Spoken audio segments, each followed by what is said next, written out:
इस सवाल में हमें मेरे मैजिक का इस्तेमाल करना होगा। Find de Broglie wavelength of electron accelerated through a potential difference of 100 volt. बच्चों ये सवाल 10, 20, 30, 40, 50 दफ़ा डिफरेंट पेपर्स में, एम कैट में बहुत, ई कैट में बहुत, हर यूनिवर्सिटी में कहीं ना कहीं आता ही आता है। और दिलचस्प बात है, वैल्यू भी यही देते हैं। वर्डिंग देखो, de Broglie wavelength of electron accelerated through a potential difference of 100 volt. De Broglie वो पहला साइंटिस्ट था जिसने कॉन्सेप्ट दिया था वेव के डुअल नेचर का। ठीक है जी, क्या कॉन्सेप्ट दिया था कि वेव का नेचर क्या होता है, डुअल होता है। और ये फार्मूला भी दिया था, lambda is equal to h, ऐसे मुराद ब्लैंक्स कांस्टेंट जिसकी वैल्यू जूल सेकंड में होती है 6.63 इंटू 10⁻34 सेकंड। इसकी भी और भी वैल्यूज़ होती हैं, मैं समझाता। सरकारी है, 2 की जगह 2 आ जाएगा। एम से मुराद मास ऑफ इलेक्ट्रॉन 9.1 इंटू 10⁻31, ई से मुराद चार्ज ऑफ इलेक्ट्रॉन 1.6 इंटू 10⁻19, और वी ऑफ कोर्स कितना दिया है भाई, 100 वोल्ट। अब बच्चों ये कैलकुलेशन वो भी विदाउट कैलकुलेटर, सिवाय एलईडी के कहीं कैलकुलेटर अलाउ नहीं है। ठीक है, और वहाँ भी बात चल रही है कि ख़त्म किया जाए। अब खैर तुम लोग तो दुआ करो ना हो ना, तुम लोग तो मैं मैजिक से कराऊंगा। ये सब कैलकुलेशन वो भी विदाउट कैलकुलेटर कर सकते हो, नहीं ना, आओ मैजिक करते हैं। ओके जी, 1 से 3 तक की गिनती तो आती है ना, क्या होती है, 1 होता है कि नहीं, फिर 2, फिर 3। इतना भी नहीं आता बेटा तो फिर मीठी चीटी का पुल है, वहाँ जाओ पर। ठीक है, बस इतनी गिनती गिन दो और यहाँ डॉट लगा दो, एम स्ट्रॉन्ग। और अब कुछ नहीं करो, सिर्फ वोल्टेज जो दिया हो उससे डिवाइड कर देना स्क्वायर। जी हाँ, कुछ भी नहीं करें। ये मैंने क्या मैजिक बनाया, अल्लाह के बंदो थोड़ा दिमाग यूज़ किया। ये जो रिजल्ट है ना, इसको कैलकुलेट करना एक दफ़ा क्या होता है। ये होता है 12.3 एम स्ट्रॉन्ग। डिवाइड किससे करना है, √100 से। √100, हाँ जी, कितने ज़ीरो हैं, 2 ज़ीरो। याद रखिए, रूट के अंदर जब 2 ज़ीरो होते हैं तो बाहर आता है 1 ज़ीरो। ये 12.3 से हो जाएगा 1.23, और ज़ाहिर मतलब देखो ना, एक स्टेप में नहीं होगा, पहले तो 12.3 को डिवाइड करो 10 से, ज़ाहिर है रूट के बाहर 1 ज़ीरो आ जाएगा, और जब डिवाइड करेंगे तो फाइनल आंसर आ गया 1.23 एम स्ट्रॉन्ग। तो बच्चों कितनी जल्दी हमने कर लिया ये ऑप्शंस मैजिक से। तो बच्चों क्या करना है यहाँ पे, मैजिक। सर अमीन के टॉनिक पीने आपने। डी ब्रोगले पे क्वेश्चंस आते ही आते हैं। अब अगली दफ़ा उन्होंने क्या किया था, 100 की जगह ये 10,000 दे दिया था। तो अब मैं ये लंबी चौड़ी कहानी, फार्मूला याद मुझे ज़रूर होना चाहिए, मगर मैं नहीं करूँगा, मैं तो डायरेक्ट अपनी गिनती पूरी करूँगा। अब मैजिकल ट्रिक मेरी बन क्या गई है, ये बन गई है 12.3 एम स्ट्रॉन्ग √V। अब √V कितना दे दिया भाई, वोल्टेज 10,000, कोई बात नहीं, 10,000 लिख दिया। अब रूट के अंदर 4 ज़ीरो हैं तो बाहर कितने आएंगे, 2 ज़ीरो। 12.3 को जब डिवाइड करोगे, देखो जब 2 ज़ीरो हैं डेसिमल को 2 धक्के लग जाएंगे। बायो वाले ख़ास तौर पे गौर से देखो, आंसर 0.123 एम स्ट्रॉन्ग। इन चीज़ों की तुम टेंशन नहीं लो, बड़ी अच्छी तरकीबें बताऊंगा तुम लोग। पेपर का बड़ा प्यारा सवाल, in which one of following equilibrium increase of pressure over the equilibrium will favor the backward reaction. Option A, decomposition equilibrium of Hi, formation equilibrium of SO3, decomposition equilibrium of NH3, formation equilibrium। देखो पहले तो दो लफ्ज़ समझो, decomposition और formation ज़मीन आसमान का फर्क है। ऑप्शन ए में कह रहे हैं decomposition यानी Hi का ब्रेक होना, सेम सी में कह रहे हैं NH3 का ब्रेक होना, और SO3 का बनना और PCl5 का बनना। देखो ये 4 बड़ी कॉमन इक्वेशन है केमिकल इक्विलिब्रियम में, और ये चारों एग्जामिनर रिस्पेक्ट करता है कि आपको याद है, दी भी नहीं होती या आपके दिमाग में होती चाहिए। और ये हैं 4 equation, 2Hi H2 + Ia2 2SO2 + O2 2SO3, और चूँकि डिकम्पोजिशन हो रही है NH3 की, 2NH3 N2 + 3H2, PCl5 की फॉर्मेशन हो रही है, PCl3+Cl। तो ये क्यों बताना पड़ता है, क्योंकि रिवर्सिबल रिएक्शन। हमें क्या पता है कि भाई क्या चीज़ है, कौन सी फॉर्मेशन हो रही है, डिकम्पोजिशन हो रही है। बड़ा अच्छा साल दिया एग्जामिनर ने। अब कह क्या रहा है वो ये कह रहा है कि इंक्रीज ऑफ प्रेशर इक्विलिब्रियम को किस में बैकवर्ड रिएक्शन में लेके जाएगा। अब देखो एक बड़ी अहम बात, अगर आप प्रेशर इंक्रीज करते हैं, ठीक है, तो वहाँ जाता है जहाँ नंबर ऑफ मोल्स लेस हो, यानी कि अब वो क्या कह रहे हैं कि इंक्रीज अब आप प्रेशर करें तो इसको बैकवर्ड जाना चाहिए। यानी सारी क्वेश्चनों में वो देखेंगे जिसके रिएक्टेंट के नंबर ऑफ मोल्स क्या हों, लेस हों। चलें आए देखते हैं। HI वाले का तो याद रखो प्रेशर से कभी कोई ताल्लुक ही नहीं होता। यहाँ रिएक्टेंट पे 3 मोल है, प्रोडक्ट पे 2 मोल है। प्रेशर इंक्रीज़ करने पे वहाँ जाता है जब नंबर ऑफ मोल्स लेस हो। यहाँ तो फॉरवर्ड जा रहा है, उन्होंने बैकवर्ड की बात की है, ये ऑप्शन नहीं हो सकता। प्रेशर बढ़ाओ तो कह रहे हैं बैकवर्ड जाए। प्रेशर बढ़ाने पे वहाँ जाता है जब नंबर ऑफ मोल्स कम हो। कहाँ है कम? यहाँ कम है, यही मेरा आंसर होगा। प्रेशर बढ़ाने पे फिर वही बात है, वहाँ जाता है जब नंबर ऑफ मोल्स कम हो। यहाँ नंबर ऑफ मोल्स कम कहाँ है? करेक्ट आंसर क्या होगा? ये बच्चों बड़े ऑसम है एमसीक्यूज, ऑसम प्रैक्टिस करवानी है तुम लोगों को, ठीक है बच्चों। 1 mole of A and 1 mole of B react to form C and D. A plus B equal to ये C plus D है, मैं करेक्ट कर लेता हूँ। At equilibrium 75% of reactant convert to product, there is no change in volume, the value of equilibrium constant। है ना, बड़ा अच्छा सवाल है, बहुत प्यारा क्वेश्चन है। देखो शुरू में ज़ाहिर है इसका 1-1 मोल होगा, ये दोनों 0-0 होंगे। जब इक्विलिब्रियम आया तो ये कितने बन गए? 3/4 प्रोडक्ट में कन्वर्ट हो गए। यार 1 में से 3/4 बायो वाले बात सुन लो, फ्रैक्शंस को जब माइनस करते हैं तो देखो नीचे तो 4 ही रहेगा, ऊपर क्या हो जाएगा? हाँ जी, 4 - 3 क्या होता है? 1/4। तो प्रोडक्ट आ गई 3/4, दोनों रिएक्टेंट हो गई 1/4। अब केसी में हमेशा प्रोडक्ट यानी सी और डी की वैल्यूज़ ऊपर रखते हैं, ए और बी के नीचे रखते हैं। कि पास पेपर के सारे साल हम भाई ऐसे ही करेंगे। 4 कैंसिल, 4 कैंसिल।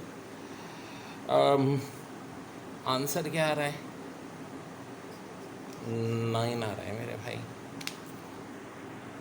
ये ऑप्शन डी। ठीक है, बड़ा प्यारा सवाल था कि 75% जो है वो कन्वर्ट हो गया रिएक्टेंट प्रोडक्ट में, तो केसी की वैल्यू निकाल लें। ठीक है जी। अच्छा ना, एक होता है एंडोथर्मिक रिएक्शन, एक होता है एक्सोथर्मिक। एंडोथर्मिक बोले तो जिसमें हम जब हीट देंगे यानी रिएक्टेंट को हीट देंगे तो प्रोडक्ट बनेगा, ठीक है भाई। और एक्सोथर्मिक वो होते हैं कि रिएक्टेंट से प्रोडक्ट बनाते हैं, साथ साथ हीट भी रिलीज़ करते हैं। अब एंडोथर्मिक में देखो बड़ा आसान है, इसको तो याद रखना यार। ज़ाहिर है जब हीट दोगे तब प्रोडक्ट बनेगी ना, बगैर प्रोडक्ट दिए बगैर हीट कैसे बनेगी? एंडोथर्मिक की डेफिनेशन ही है हीट देंगे तो प्रोडक्ट बनेंगे। इसका मतलब है टेम्परेचर इंक्रीज़ करेंगे तो रिएक्शन फॉरवर्ड जाएगा। अब यार एक बात से सारी बातें पकड़ लो, इंक्रीज पे फॉरवर्ड है एंडोथर्मिक में, तो डिक्रीज पे रिवर्स होगा। अब एंडो और एक्सो तो अपोजिट चलेंगे। जब एंडो इंक्रीज पे फॉरवर्ड है तो एक्सो डिक्रीज पे फॉरवर्ड होगा, और जब एक्सो डिक्रीज पे फॉरवर्ड है तो इंक्रीज पे क्या होगा? रिवर्स होगा। अब इसके और भी बहुत सारे हम एमसीक्यूज करने जा रहे हैं बच्चों। कंसंट्रेशन की बात अगर हम करें लीचेट्रियल ब्रेस्टल में, तो एक तरकीब याद रखो, वहाँ हमेशा रिएक्शन शिफ्ट होगा जब कंसंट्रेशन क्या होगी? लेस। अब वेल क्वेश्चन कैसा आएगा कि मैम रिएक्टेंट की कंसंट्रेशन बढ़ाते हैं, रिएक्टेंट से मुराद क्या होती है? ए या बी। रिएक्टेंट की कंसंट्रेशन तो इंक्रीज हो गई तो रिएक्शन कहाँ शिफ्ट होगा? प्रोडक्ट की तरफ, यानी फॉरवर्ड। लेकिन अगर हम प्रोडक्ट की कंसंट्रेशन इंक्रीज करते हैं तो रिएक्शन कहाँ शिफ्ट हो जाएगा? रिएक्टेंट की तरफ, यानी रिवर्स। लेकिन अगर हम रिएक्टेंट ए और बी की कंसंट्रेशन डिक्रीज़ करते हैं तो यहाँ रिवर्स की तरफ, और अगर प्रोडक्ट सी और डी की डिक्रीज़ करते हैं तो फॉरवर्ड की तरफ। तो एक बात जहन में बैठा लो, एक और तरकीब भी कर सकते हो। हाँ, वो क्या कि जब हम कंसंट्रेशन इंक्रीज़ करेंगे, जैसे कि रिएक्टेंट की इंक्रीज़ करेंगे तो प्रोडक्ट की तरफ, और प्रोडक्ट की इंक्रीज़ करेंगे तो रिएक्टेंट की तरफ। यानी जब इंक्रीज़ करते हैं तो हमेशा अपोजिट साइड पे बन जाता है। और अगर हम यहाँ रिएक्टेंट की कंसंट्रेशन ए और बी डिक्रीज़ कर रहे हैं तो इसी तरफ होगी, प्रोडक्ट की कर रहे हैं डिक्रीज सी और डी तो फॉरवर्ड की तरफ होगी। Number of moles is directly proportional to volume. अब के पी एमसीक्यूज कैसे आती है? के पी और के सी की रिलेशनशिप देखो, ये तो हमें पता है अकॉर्डिंग टू एवोगाड्रो लॉ कि जितने ज़्यादा मोल होंगे उतनी ज़्यादा वॉल्यूम होंगी। अब के पी और के सी की रिलेशन है क्या? एक होता है के पी ग्रेटर देन के सी, के पी लेस देन के सी, और के पी इक्वल टू के सी। पहले मैं बात कर रहा हूँ के पी ग्रेटर देन के सी के। ये तब होता है जब वॉल्यूम ऑफ प्रोडक्ट इंक्रीज हो। क्या मतलब, और से देखो, लेफ्ट पे एक है PCl5, ठीक है, वॉल्यूम ऑफ रिएक्टेंट, और राइट पे कितने, एक और एक 2 मोल। तो जितना ज़्यादा मोल्स होंगे उतनी ज़्यादा वॉल्यूम होगी, यानी वॉल्यूम ऑफ प्रोडक्ट जब वॉल्यूम ऑफ रिएक्टेंट से ज़्यादा हो तो Kp ग्रेटर देन Kc होता है। एग्जाम में बताता हूँ कैसे पूछ सकते हैं। Kp ग्रेटर देन Kc लिखा हो और ऑप्शन हो when volume of product increase, it means volume of product decrease. तो इसका मतलब क्या होगा, it volume of product increase. और ये भी कर सकते हैं, और से सुनो, Kp ग्रेटर देन Kc की बोलेंगे इक्वेशन कौन सी है, ये 4 इक्वेशनें दी हुई हैं। तो देखो Kp ग्रेटर देन Kc में हमेशा क्या होने चाहिए, प्रोडक्ट के मोल ज़्यादा होने चाहिए रिएक्टेंट से। रिएक्टेंट का 1 मोल, प्रोडक्ट के 2 मोल। तो बिल्कुल ठीक, ये इसका आंसर है। ये नहीं हो सकते थे, क्योंकि देखें 1 और 3 4 मोल, रिएक्टेंट के मोल 4 हैं, प्रोडक्ट के मोल 2 हैं। 2 और 1 3, रिएक्टेंट के मोल 3 है, प्रोडक्ट के मोल 2 हैं। यहाँ रिएक्टेंट के मोल ज़्यादा हैं प्रोडक्ट से, तो Kp ग्रेटर देन Kc नहीं होगा, बल्कि क्या होगा, Kp less than Kc। Kp less than Kc की कंडीशन क्या है, when volume of product decrease. अच्छा, इसको ऐसे भी दे सकते हैं कि आपको फ़र्ज़ करो ये अमोनिया वाली इक्वेशन दे देते हैं, N2 + 3H2 एक, और आगे 2NH3। फिर बोलेंगे ये 3 ऑप्शन होगा कि यहाँ Kp ग्रेटर देन Kc है, या लेस देन Kc है, Kp इक्वल टू Kc है। वेल, आप देखो कि नंबर ऑफ मोल्स किसके ज़्यादा है, रिएक्टेंट के ज़्यादा है। नंबर ऑफ मोल रिएक्टेंट के ज़्यादा है, 4 है, प्रोडक्ट के खाली 2 हैं, तो लाज़मी बात है Kp लेस देन Kc होगा। और तीसरी और आखिरी कंडीशन होती है Kp इक्वल टू Kc। ऐसा तब होता है जब H2 और I2 किसके इक्वल आ जाए, 2H आई के, यानी volume of product equal to volume of reactant. So there this is the case. इस पे भी, कॉन्सेप्ट पे भी काफ़ी MCQs आती हैं, याद रखो। देखिए बहुत इंपॉर्टेंट है Kc के न्यूमेरिकल। देखो जो कंसंट्रेशन है इसका स्मॉल ए मोल, B के स्मॉल b मोल, इसके स्मॉल c मोल, इसके d मोल। Kc बराबर होता है C की पावर C, D की पावर D, A की पावर A और B की पावर B। तो Kc कैसे निकलेगा, देखिए 2A + B 3C + D, 2 moles A के, 3 मोल B के, C के 4 मोल और D के 6 मोल। तो Kc चाहिए। अब कैसे होगा, यहाँ के 3 मोल्स हैं, ये ऊपर पावर में आ जाएंगे, D का 1 मोल है, ये यहाँ पावर में आ जाएगा, A के 2 मोल हैं, यहाँ 2 पावर में आ जाएंगे, B का 1 मोल है, ये पावर में आ जाएगा। अब C की वैल्यू कितनी है, 4 मोल, D की वैल्यू कितनी है, 6 मोल, A की वैल्यू कितनी है, 2 मोल, B की वैल्यू कितनी है, 3 मोल। वेल, अब कैसे करेंगे हम इसे, 4 का क्यूब का मतलब है 4 कितनी बार आएगा, 3 बार,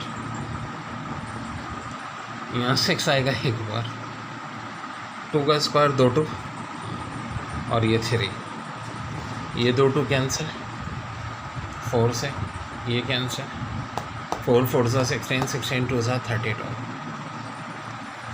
आंसर क्या हो जाएगा, 32 मोल्स।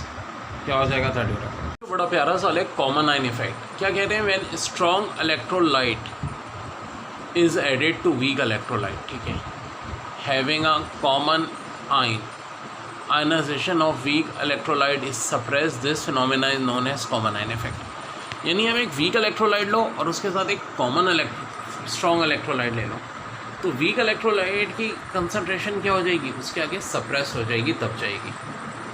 जैसा कि NH4Cl से NaCl है, तो NH4Cl की ये इलेक्ट्रोलाइट को दबा देगा और NaCl की को उभार देगा। यार इसकी मिसाल ऐसे ले लो कि आप मैच देखने जाते हो, क्लब क्रिकेटर्स, आप उनका ऑटोग्राफ लेना चाह रहे हो, एकदम शाहिद आफरीदी आ जाए, तो उन क्लब क्रिकेटर की अहमियत क्या रह जाएगी। या आप स्टेज के एक्टर्स का ऑटोग्राफ ले रहे हो, भाई सलमान खान या टॉम क्रूज आ जाए, तो वैसे ही क्या होता है कि ये वीक इलेक्ट्रोलाइट था NH4Cl, इसमें हम एक स्ट्रॉन्ग इलेक्ट्रोलाइट डाल दें तो ये क्या कर देगा, वीक इलेक्ट्रोलाइट को सप्रेस कर देगा, दबा देगा उसकी कंसंट्रेशन को। ये चीज़ कहलाती है common ion effect. Chemical equilibrium का चैप्टर कर रहे हैं और इसमें इब्तदा में जो टॉपिक है वो है इरिवर्सिबल और रिवर्सिबल रिएक्शन। केमिकल इक्विलिब्रियम क्या होता है ये तो बात की बात है, पहले तो देखें इरिवर्सिबल और रिवर्सिबल रिएक्शन क्या होता है। और जी जिस दिन आप लोगों की छुट्टी हो जाए तो भाई मुझे बता दिया करें, वो वीडियोस में सेंड कर दूंगा। बस ये कि उस दिन मुझसे कंफर्म कर लिया करें कि टॉपिक मैंने क्या पढ़ा है, तो भाई वो कोई इतनी मसले की बात नहीं है। 2KClO3 से 2KCl + 3O2 बन रहा है भाई, रिएक्टेंट्स है प्रोडक्ट, और ये 1 वे रिएक्शन होता है। एक बार रिएक्टेंट से प्रोडक्ट बन गया, दोबारा प्रोडक्ट से रिएक्टेंट नहीं बनेगा। जिंक 2HCl से देखें जिंक क्लोराइड और हाइड्रोजन बन रहा है, और C12H22O11 से 12 कार्बन 11 H2O बन रहा है, या हाइड्रोजन पेरोक्साइड से वाटर और ऑक्सीजन बन रहा है। तो ये एक बार रिएक्टेंट से प्रोडक्ट बन गया तो दोबारा प्रोडक्ट से रिएक्टेंट नहीं बनता, ये कहलाते हैं वन वे रिएक्शन या irreversible.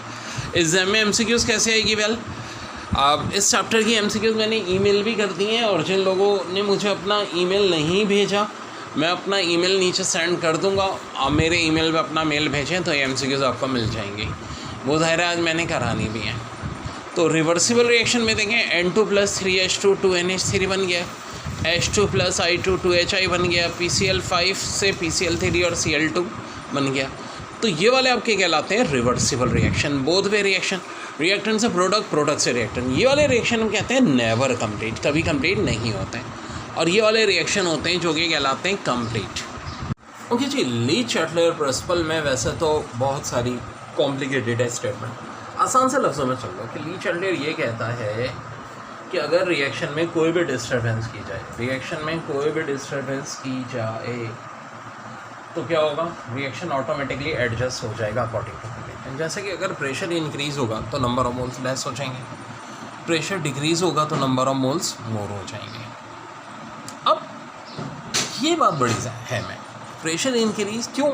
Number of moles inversely proportional to pressure. Exam में आपको एक क्वेश्चन दी जाएगी और कहा जाएगा प्रेशर इंक्रीज़ होने पे रिएक्शन फॉरवर्ड होगा या रिवर्स होगा। तो याद रखो, प्रेशर इंक्रीज़ होने पे रिएक्शन वहाँ होना चाहिए जहाँ नंबर ऑफ मोल्स लेस हो, और डिक्रीज़ होने पे वहाँ होना चाहिए जहाँ नंबर ऑफ मोल्स मोर हो।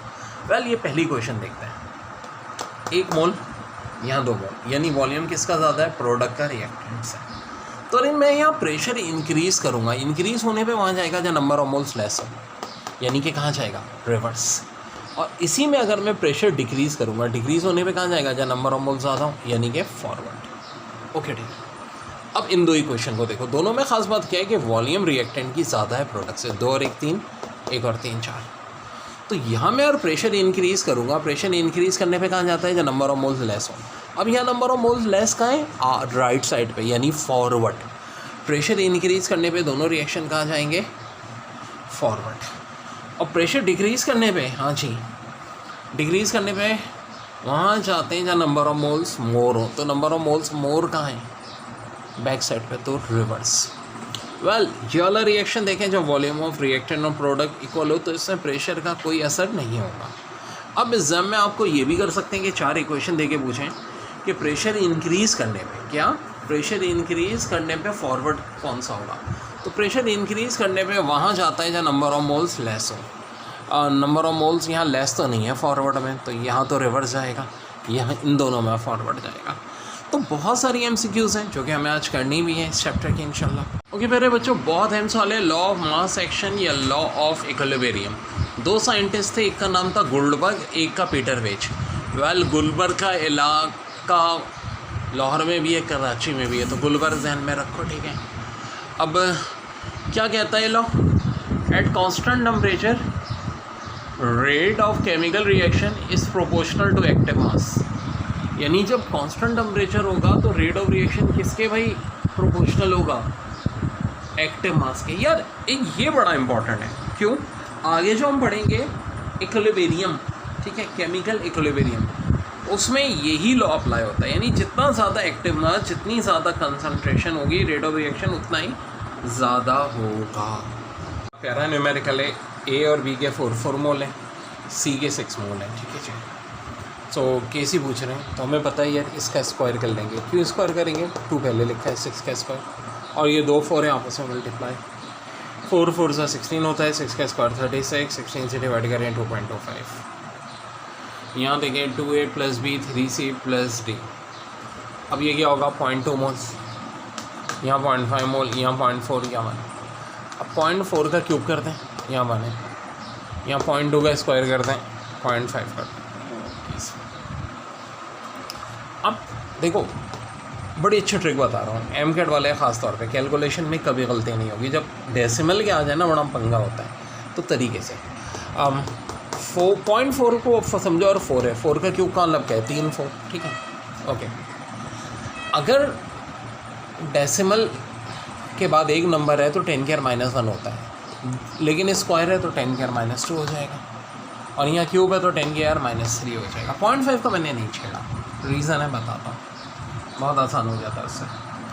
वेल 2 का स्क्वायर यहाँ से मैंने अलग कर लिया, तो देखें ना, यही तो करें, डेसिमल को अलग कर ले, नंबर का लो। 2 का स्क्वायर 4 कैंसिल। अब ये 2 4 है, बिल्कुल जी। ये 10⁻² ऊपर जाके प्लस होगी, +2 और -3 10⁻⁻1। ये 0.5 भी है। अब अगर 4 को मैं 0.5 से डिवाइड करूँ, इसलिए 0.5 को बचा के रखा था, बड़ी आसान सी बात है। 0.5 से डिवाइड करते हैं तो नंबर डबल हो जाता है, 4 से 8 हो गया, 8 4 सा 32, 10⁻⁻1 से मल्टीप्लाई, 32 को 10⁻⁻1 से मल्टीप्लाई करेंगे 3.2 हो जाएगा, और यही आंसर हो जाएगा। ऊपर वाला रिएक्शन देखें, कैल्शियम कार्बोनेट से calcium oxide plus carbon dioxide बन रहा है। Well calcium carbonate solid form में होता है, कार्बन डाइऑक्साइड गैस फॉर्म में होता है, 2 डिफरेंट फेजेस, ये कहलाएगा हेट्रोजीनियस। और नीचे देखें H2 + I2 से 2HI बन रहा है, सब गैसेस फॉर्म में, तो ये कहलाएगा होमोजीनियस। ठीक है जी, ये भी केमिकल इक्विलिब्रियम के चैप्टर का ही पार्ट है, बहुत डिटेल में पढ़ना है हमने चैप्टर बच्चों, बहुत डेप्थ में। अभी बिल्कुल बेसिक स्टार्ट है, बड़ा प्यारा टॉपिक। देखो AB से हमेशा CD बनता है, हम करते क्या हैं केमिकल इक्विलिब्रियम में, रिएक्टेंट को AB मानते हैं, प्रोडक्ट को CD। तो A और B का फ़र्ज़ करो मोल 1 1 है, तो C और D का शुरू में, याद रखो प्रोडक्ट हमेशा शुरू में 0 होगी इनिशियल कंडीशन में। वाल इक्विलिब्रियम कंडीशन में अगर C और D के XX मोल बने, तो इसका मतलब है A और B के XX मोल कम हुए होंगे। तो रेट ऑफ फॉरवर्ड रिएक्शन याद रखो डायरेक्टली प्रोपोर्शनल किसके होगा, A और B की कंसंट्रेशन के। मैथ्स का रूल ये है कि जब भी प्रोपोर्शन का निशान हटता है इक्वल टू और कांस्टेंट आता है, तो यहाँ कौन सा कांस्टेंट आएगा, KF का मतलब है कांस्टेंट ऑफ फॉरवर्ड रिएक्शन। और इसी तरह रेट ऑफ रिवर्स रिएक्शन क्या होगा, डायरेक्टली प्रोपोर्शनल C और D के, प्रोपोर्शनिंग का निशान हटेगा इक्वल टू और कांस्टेंट आता है KR और CT। वेल एट इक्विलिब्रियम हम कहते हैं rate of forward reaction is equal to rate of reverse reaction, यानी कि KF AB बराबर हो जाता है KR CD के। मैथ्स के रूल के तहत KR को इधर डिवाइड कर लें, तो KC बराबर होता है CD डिवाइड बाई AB, यानी हमेशा प्रोडक्ट की कंसंट्रेशन ऊपर लेते हैं, रिएक्टेंट के नीचे लेते हैं। KC की डेफिनेशन भी यही है कि KF और KR का रेशो, यानी constant of forward reaction, constant of reverse reaction. अब जो आगे मैं बहुत सारे इंपॉर्टेंट न्यूमेरिकल करने और बायो वाले खास तौर पे देख लें कि बहुत सारी कैलकुलेशन, बहुत सारे ट्रिक्स टिप्स यहाँ यूज़ होनी है। ओके जी, अब देखिए KC की वैल्यू जैसे कि 10 है, ऐसा रिएक्शन क्या कहलाता है, मॉडरेट, N2 + 3H2 2NH3, और रिएक्शन इक्विलिब्रियम में, और हम इसको क्या कहते हैं कि रिएक्शन क्या है भाई, स्टेबल है। अब अगर KC की वैल्यू 1 से लेकर के 10 तक है, ठीक है जी, तो बच्चों बहुत बहुत इंपॉर्टेंट रिएक्शन, N2 + 3H2 से 2NH3 बना हुआ, इक्विलिब्रियम और रिएक्शन इज एन स्टेबल। तो अगर KC की वैल्यू 1 से लेकर 10 तक हो, ठीक है, दी हुई हो, तो आपसे पूछेंगे कि भाई ये बताओ मॉडरेट है रिएक्शन, या जस्ट स्टार्ट है, या ऑलमोस्ट कंप्लीट है, तो हम क्या कहेंगे कि जी इक्विलिब्रियम कंडीशन में, और KC की वैल्यू मॉडरेट लाइक 1 से लेकर 10 तक, रिएक्शन क्या होगा उस सूरत में, स्टेबल। देखिए इसके बाद बहुत इंपॉर्टेंट एप्लीकेशन है एक्सटेंड ऑफ रिएक्शन। अब देखो एक्सटेंड ऑफ रिएक्शन में बहुत सारी बातें आती हैं, इससे मुराद है कि KC की वैल्यू हाई है या लो है, ठीक है, रिएक्शन फास्ट है या स्लो है, अनस्टेबल है, स्टेबल है। अब जैसे कि KC की वैल्यू बहुत ज़्यादा हाई लाइक 10 की पावर 55, ऐसा कौन सा रिएक्शन है बच्चों जहाँ KC इतना हाई होता है, ये होता है ओजोन का ऑक्सीजन में कन्वर्ट होना very very fast, very very fast. अब देखो जब भी कोई चीज़ बहुत फास्ट होती है तो क्या होती है, अनस्टेबल होती है।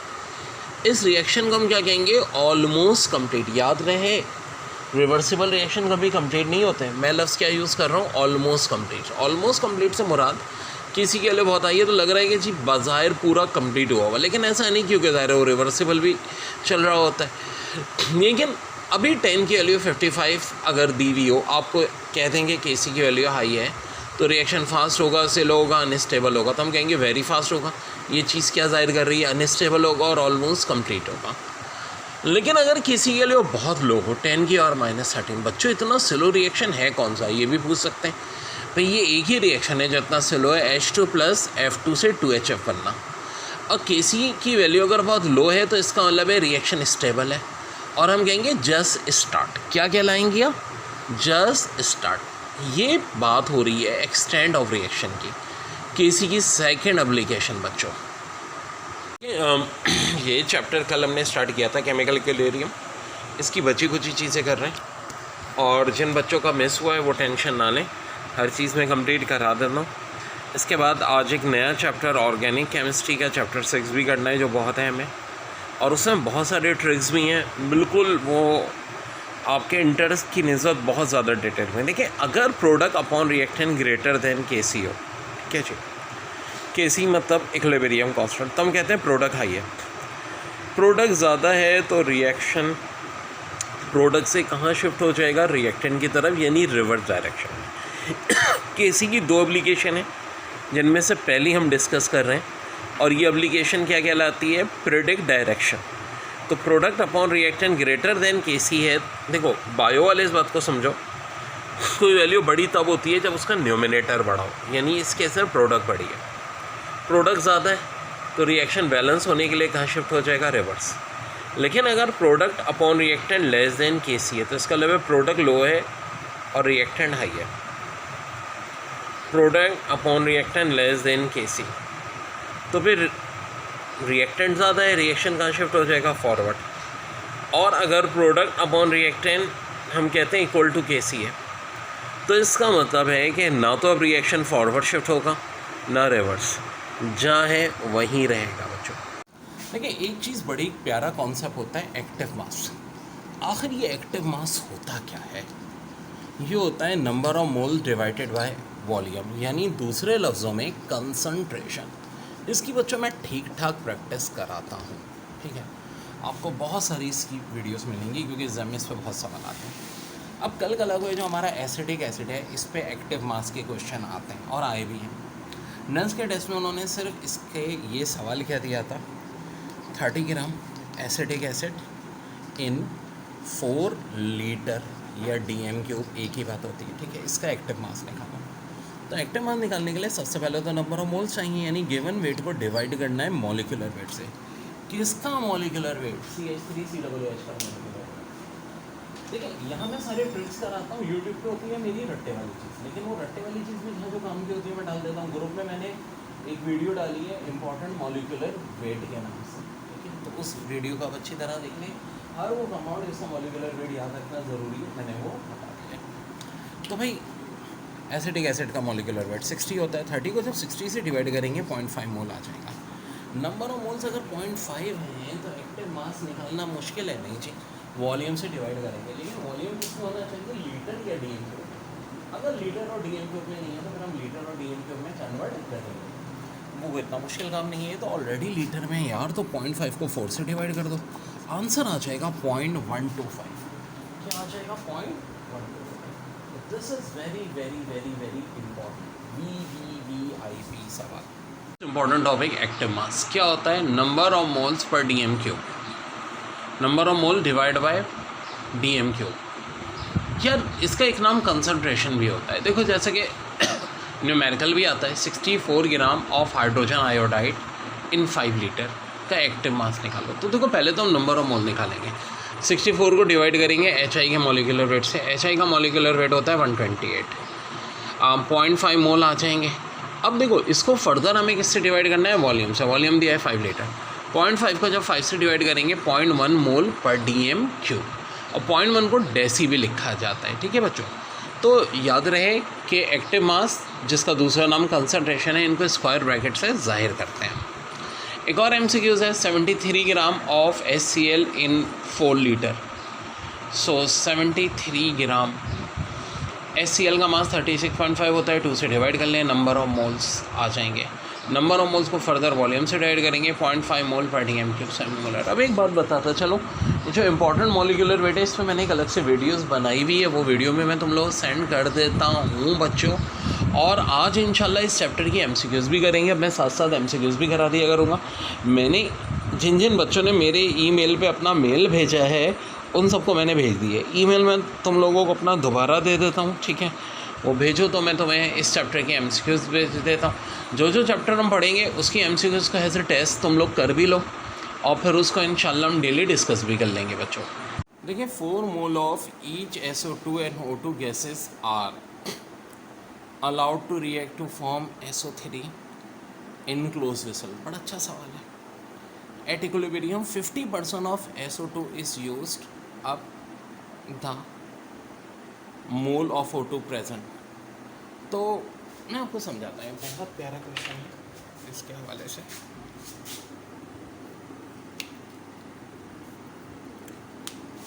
कि पूछ क्या रहे हैं, देखो ये हमारी जनरल इक्वेशन होती है सल्फर ट्राइऑक्साइड की, ठीक है। 2SO2 प्लस O2 से क्या बनता है 2SO3। अच्छा 2 मोल्स SO2 के होते हैं यूजुअली, 1 मोल O2 का होता है और उससे SO2 के 2 मोल ही बनते हैं, ठीक है। ऐसा होता है कि नहीं, यानी जब भी 2 मोल इसके होते हैं तो O2 का कितना होता है 1 मोल होता है। अब देखो मौजूदा सूरत हाल में कह रहे हैं 4 moles of each SO2 and O2 gases are allowed to react to form SO2 in closed vessel. At equilibrium 50% of SO2 is used up. बड़ा टेक्निकल सवाल है, moles of O2 present at equilibrium. अच्छा जनाब, अब क्या ये है कि जी 4 मोल इनिशियल कंडीशन में थे इसके, ठीक है जी। जब इक्विलिब्रियम आया तो 50% यूटिलाइज हो गया। कितना हुआ 50%। 4 का 50% कितना होता है 2 होता है, यानी 2 यूटिलाइज हो गया तो कितने मोल बचे 2 मोल बचे। और कितने मोल यूटिलाइज हो गए 2 मोल्स। अब देखो थोड़ा सा दिमाग है, बड़ा अच्छा मैथ्स का इन्वॉल्वमेंट है। जब 2 मोल SO2 के यूज़ होते हैं तो O2 का कितना मोल यूज़ होता है, मैं नहीं कह रहा इक्वेशन की, इसका मतलब है O2 का 1 मोल यूज़ हुआ होगा। 4 में से अगर 1 मोल यूज़ हुआ होगा तो कितने मोल बचे होंगे, 4 में से 1 माइनस कर दो, आंसर 3। देखो ऐसे टेक्निकल क्वेश्चन आते हैं एप्टीट्यूड टेस्ट में, वो नहीं होगा कि बस डेफिनेशन आपकी होगी और पूछेंगे। देखो फिर समझो सवाल, 4 मोल दोनों के थे SO2 और O2 के, कह रहे हैं SO3 बन रहा है और जब इक्विलिब्रियम आ रहा है तो 50% of SO2 is used, moles of O2 present at equilibrium. आपसे पूछें तो 4 में से 50% का मतलब क्या है, 4 का 50%, 2 मोल यूज़ हो गए, 2 मोल बचे, ठीक है 2 मोल बचे, 2 मोल बचे। यूज़ कितने हुए 2 मोल। अगर SO2 के 2 मोल यूज़ होंगे तो O2 का 1 मोल यूज़ होगा। 4 में से 1 मोल यूज़ हो गया तो बचेंगे कितने 3 मोल। बड़ा प्यारा सवाल।